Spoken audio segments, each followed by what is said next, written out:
Ayan mga idol. So ito yung mga nagtitrending na Musang King. Ayan. So may mga bunga na po mga idol. So Musang King parang ano din siya. Medyo maliit lang yung dahon niya compare sa ordinary na durian. Oh.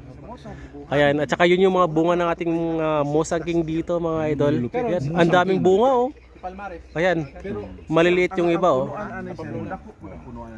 Ayan. Ganyan yung punuan niya. Ayan.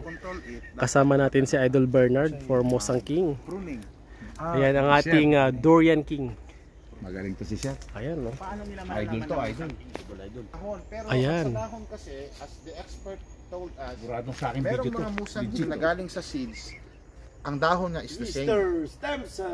So, pag nag-graft na galing doon, parang musang king pa rin.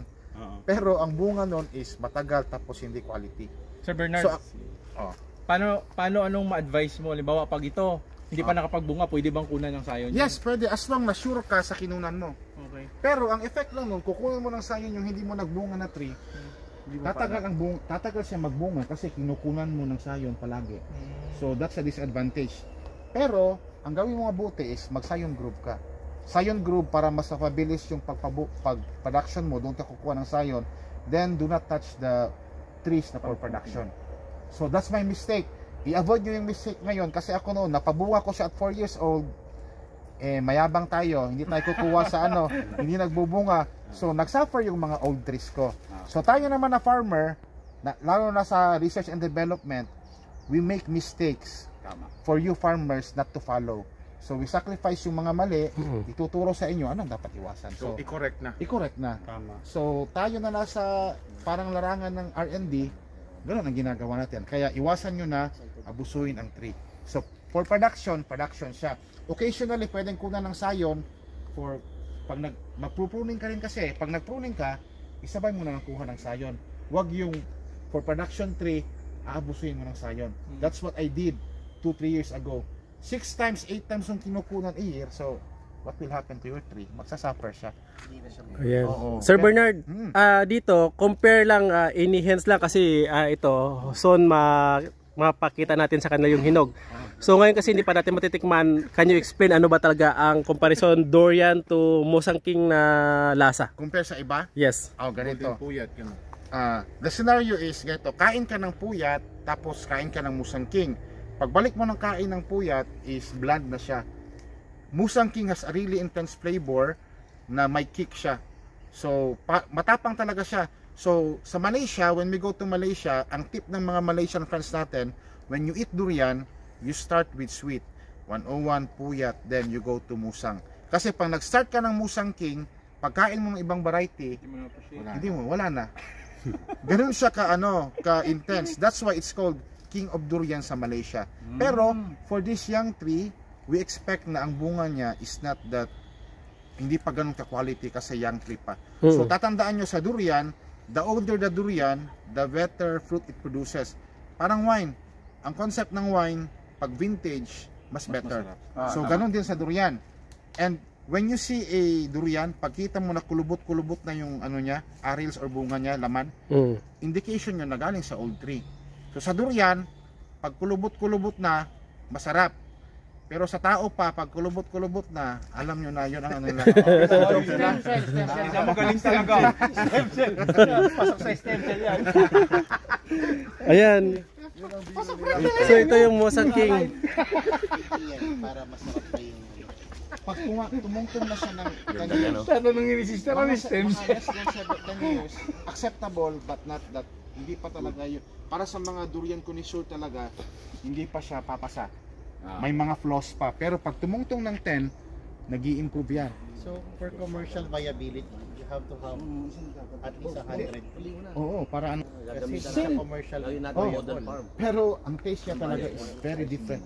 Ako, maarte ako sa durian. But when I had my first Musang King na grade A sa Malaysia, that was July, grabe.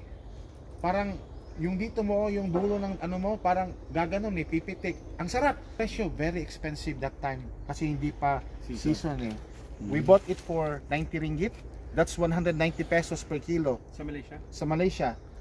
Paano yun sa Thailand? Ano yun? Ang sa Thailand kasi, ang mga Thai, they're more on sweet lang. Tapos gusto nila yung manibalang. Oh, medyo Oo, manibal. crunchy. Oo, dito sa atin. Pero Musang King din ba yun? Oh. Merong Musang King sa Thailand but not as popular kagaya ng Musang King sa Malaysia. Ang Thailand So, is known for different montong. varieties. Yeah. Every country may flagship durian. Like Philippines, when you speak of Philippine durian, puyat. Thailand, montong. Malaysia, Musang King. Parang ganoon siya. Pero para sa akin, puyat is also good, lalo na yung mga oak tree at saka mga tree drop. Nga lang, we should admit na may mas masarap. Sir, question. Yes. Daw nila, which is, hindi ko alam kung totoo, yung ganitong durian o puyat o any varieties of fruits, kapag tinanim mo siya in different location, Yes. pero within the Philippines, Oo. may possibility na magkakaroon ba ng variation sa Yes. taste? Yes. That's why you need to have a soil analysis before planting. So the better na mga mga durian is planted near the foot of mountain like Mount Apo, Matutog or any ano. Basta volcanic soil is a really good place. If lahar soil, Pwede siguro. kasi Mount Pinatubo is yes. talagang Mount Pinatubo. yung Pampanga, sir. Pampanga, part ng Zambales, Pampanga, Tarlac, Pwede. it's more on sa Volcanic. topsoil nila is volcanic. Pero I think we need to Pero to- sandy sir, sandy sila. laruin natin yung lupa natin doon, then let's observe kung ano ang ako kasi when I don't have a validated experience, hindi ako magsasabi na ganito ganyan. Okay. So I admit, pag wala akong experience, I don't say na ganito.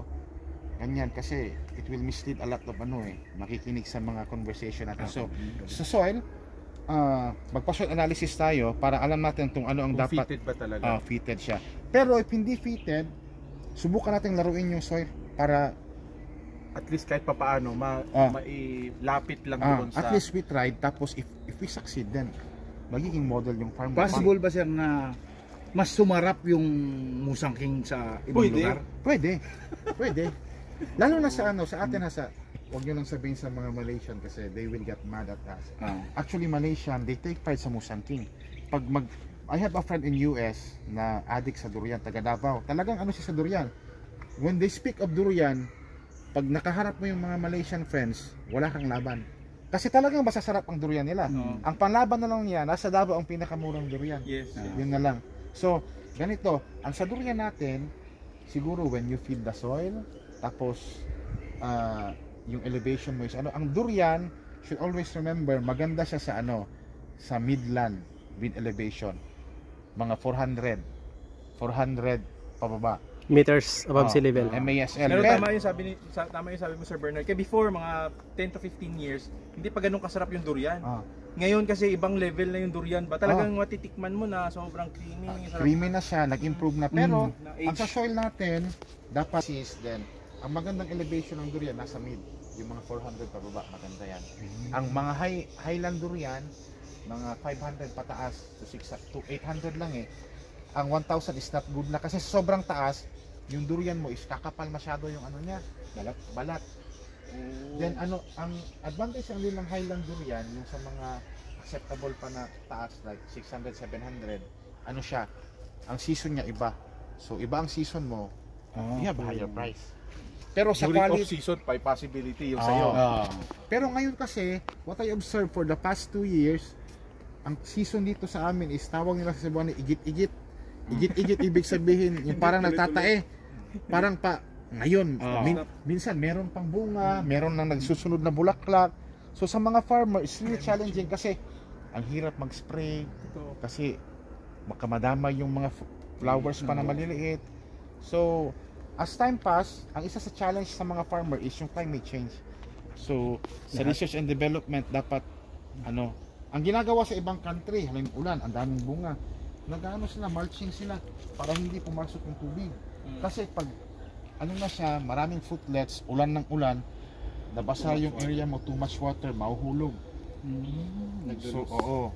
So tayo, ang Malaysia, Thailand, lolo na sa durian.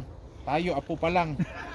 Pero at least nasisimulan natin. May mga taong kagaya ko, may mga tao rin na from other, na very passionate, willing to at least, siya, maraming matututunan ang mga farmers. Yan ang malalaki na. Competitive na din ngayon Philippines, no? The next few years. Eager grabe din na kami sir na yung new formula natin for ano, it's a fulvic component, fulvic acid and humic. Fulvic acid. Yes, plus active multi-strain na microorganism.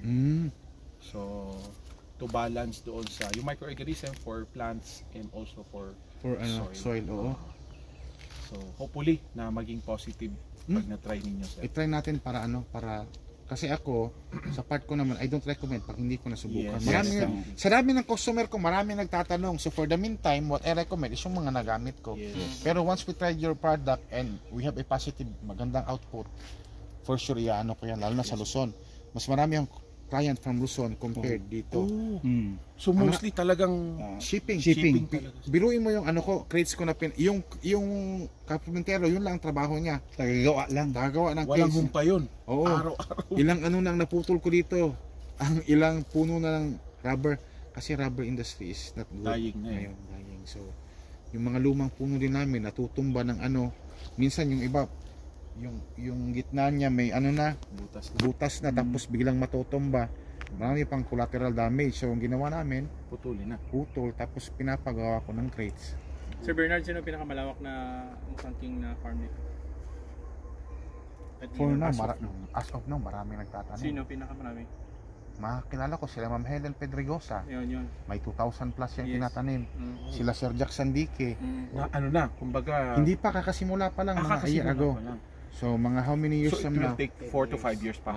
Tapos sila Gobernador Magudalato. Pero ang full grown na. Full grown. Wala pang mga full grown na Musang King sa Mindanao lang ha. Wala pang 500 hectares ang na-establish. Kasi meron kaming napanood sa YouTube na meron na daw. Legit. Tatayaan niya daw yung Sir Bernard,